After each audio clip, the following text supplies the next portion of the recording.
ये हमारे इसमें और क्या बोलते हैं, ये स्टेट दोनों में ही 9th 10th की मैथ बहुत ज़्यादा इम्पॉर्टेंट है। अगर आप लोग स्टेट का पेपर देने जा रहे हो, एक 9th से 10th का होता है और एक होता है 11th से 12th वाले में। तो 11th से 12th वालों में थोड़ा स्टैंडर्ड लेवल रहता है, लेकिन 9th से 10th वालों में पूरी प्रॉपर मतलब 9th से 10th तक का ही पूछा जाती है। मतलब उसमें कुछ भी एक्स्ट्रा ज़्यादा कठिन नहीं आता पेपर। सिर्फ आप प्रीवियस ईयर के पैटर्न को अगर फॉलो करेंगे तो आप आराम से स्टेट के एग्ज़ाम को क्लियर कर सकते हैं। ये टॉपिक हैं कुछ, ये 9th की बुक है और उससे ये टॉपिक है जिसमें एक यूक्लिड की ज्योमेट्री है, वो बहुत ज़्यादा मतलब उससे क्वेश्चन मैंने देखा प्रीवियस ईयर पेपर में आए हुए हैं। और एक पृष्ठीय क्षेत्रफल आयतन, इससे भी क्वेश्चन आए हैं। त्रिभुज है, चतुर्भुज है, वृत्त है, और ये सांख्यिकी और बहुपद से भी आए हुए हैं सवाल। तो आपको थोड़ा से हम फार्मूले दिखा देते हैं इसके यूक्लिड ज्योमेट्री के। यूक्लिड ज्योमेट्री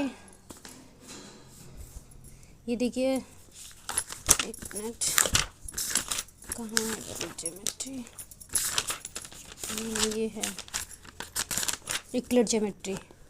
यूक्लिड ज्योमेट्री में एक यूक्लिड ज्योमेट्री ने दो दिए, देखो एक अवग्रहित दिया है, एक्जिम्स दिया है और पोस्टुलेट्स दिया है, मतलब अभिधारणाएं।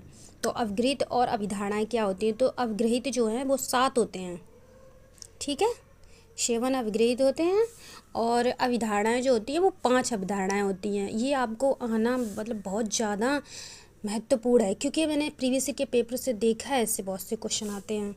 जैसे कि अवग्रहित है, 7 अवग्रहित में क्या है कि अवग्रहित वे सामान्य कल्पनाएं थीं जिन्हें निरंतर गणित में प्रयोग किया जाता है, जिनका केवल ज्यामिति से ही विशेष संबंध नहीं था, अर्थात ऐसे आधारभूत तत्व जो बिना प्रमाण के सत्य मान लिए जाते हैं अवग्रहित कहलाते हैं। अवग्रहित के कुछ निम्न के देखो, जैसे पहला है कि वे वस्तुएं जो एक ही वस्तु के बराबर हों एक दूसरे के बराबर होती हैं। दूसरा है यदि बराबरों को बराबरों में जोड़ा जाए तो पूर्ण भी बराबर होता है। तीसरा है यदि बराबरों को बराबरों में घटाया जाता है तो शेषफल भी बराबर होते हैं, ठीक है।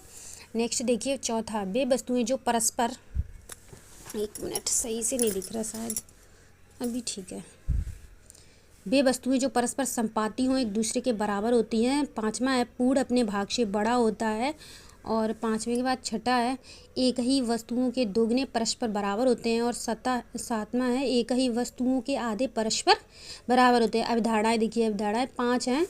5 में पहली अवधारणा है कि एक बिंदु से एक अन्य बिंदु तक एक सीधी रेखा खींची जा सकती है। एक बिंदु से एक अन्य बिंदु तक एक ही सीधी रेखा खींची जा सकती है, ठीक है। ये